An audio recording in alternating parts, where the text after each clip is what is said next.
I was flying home from New England 2 weeks ago, and I had a very close connection. For those of you who fly, whenever you take a flight with a connection, you always look at that connection to see how much time you have. And I was flying from Windsor Locks, Connecticut, Bradley Airport in Hartford, and I was going to end up in Charlotte, but I had to go through Cleveland. Well, as soon as I saw my itinerary, I got concerned because I was supposed to land in Cleveland at 11:35 and take off from Cleveland for Charlotte at 11:55. So I was going to land while my next flight was already boarded, and I was like, oh well. I had to get back here for bowling. That was the other thing. I had to get back for bowling.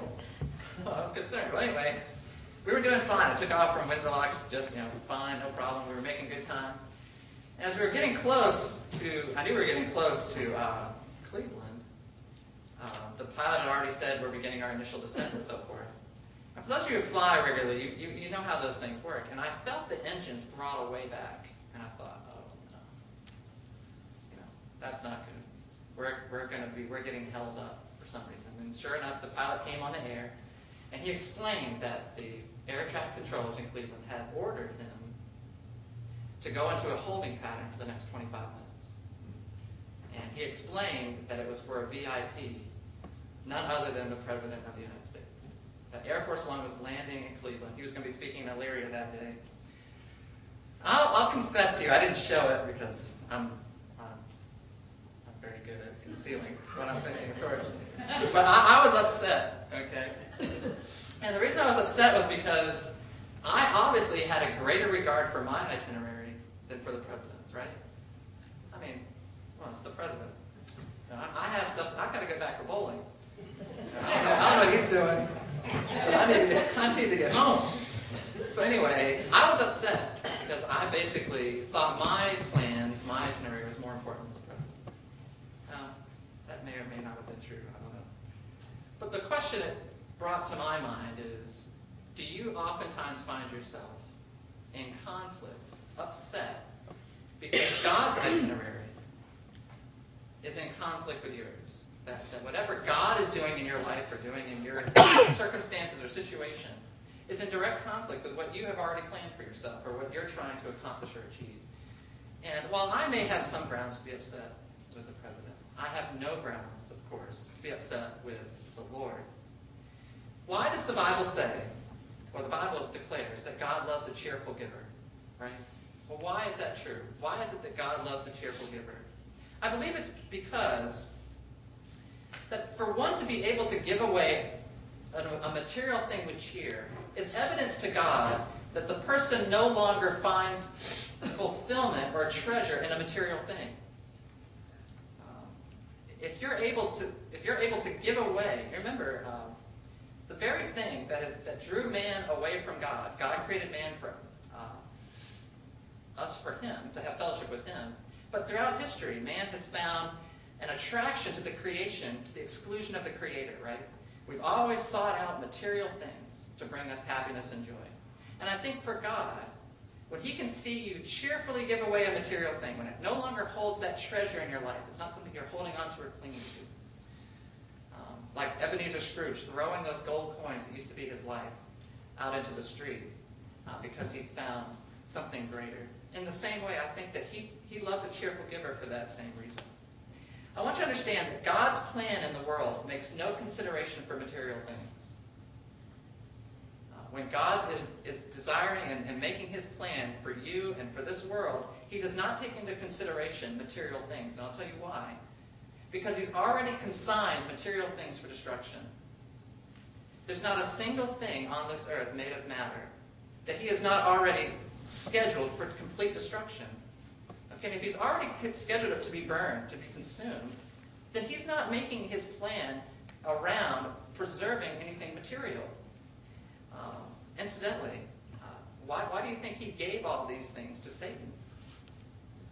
Why did he give Satan control of the world and of gold and of all that glitters? Because it's worthless. But you have to understand that Satan is trading on worthless stuff. Okay, it is his to trade with, but he's trading on worthless stuff, and he knows it. Incidentally, he knows that everything he owns and is trading with is worthless. But do you know that?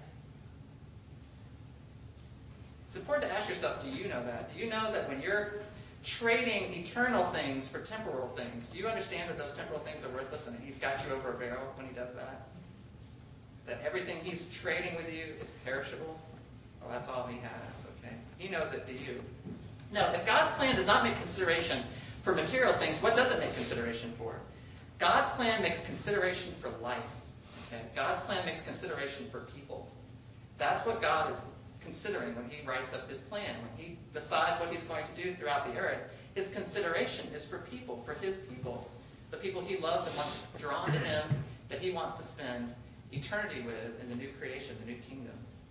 I shared with the Bible study group on Wednesday night. I took out of the library a documentary on the Bielskis. It was a group of people I'd never heard of before, but during World War II, when the Nazis invaded Belarusia,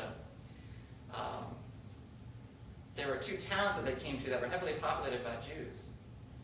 And they began at first to systematically oppress and imprison and afflict these Jews in these two towns. But they eventually began to execute them randomly, and eventually started to collect them wholesale and do wholesale executions. They would kill 20,000 of these Jews at a time. Well, there was a family in one of these towns, the Bielskis. It was three brothers, Tuvia, Zeus, and Asao, and they said, forget about it. We're not going to take our chances in a prison camp or anywhere else. And they just took off for the woods. And they took them and their immediate families, 20 of them, and they lived in the woods they eventually got about 75 miles out into the barren woods of Russia. And anyway, Tuvia Bielski's son was recounting what his father told him about those times. And they eventually, by the way, built a community of 1,200 Jews out there in the woods that were never discovered. But at any rate, Mickey Bielski, Tuvia's son, explained to him, his father told him, that they made a very conscious effort early on, even though they were very successful in stockpiling weapons and doing raids and so forth. They made a conscious decision not to try to kill Nazis. Because they said, his dad told him, he said, in the long run, suppose we kill 10, 50, 100, even 1,000 Nazis. In the large scale of things, that's nothing. We haven't accomplished anything if we do that. But if we rescue one Jew, one old, decrepit, elderly Jew, or some young Jew, that's more of an affront to the Nazis to rescue one person than to kill 1,000 of their soldiers. And I really believe that's in keeping with how the Lord sees things and how we as the church should. That it's more of an affront to Satan to rescue one person for the kingdom. To one of these people whom he hates, who God created for his glory and fellowship, to rescue that one person, than to do any kind of damage to Satan's kingdom, whether it be the installation of the Ten Commandments on a lawn in front of a state capitol or what have you.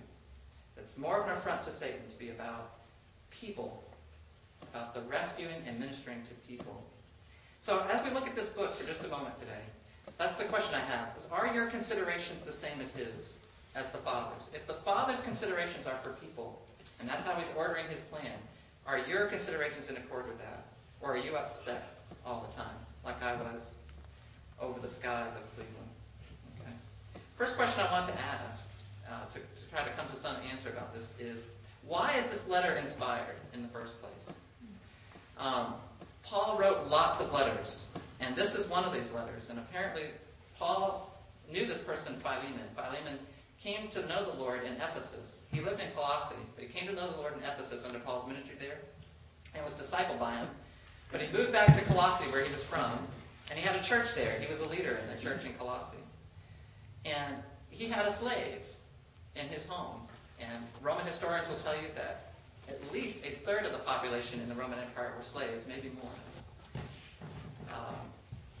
But at any rate, he had a slave in his home. And this slave, Onesimus, didn't like living there for some reason or another, and he fled. He ran away from his master, which he was not allowed by law to do.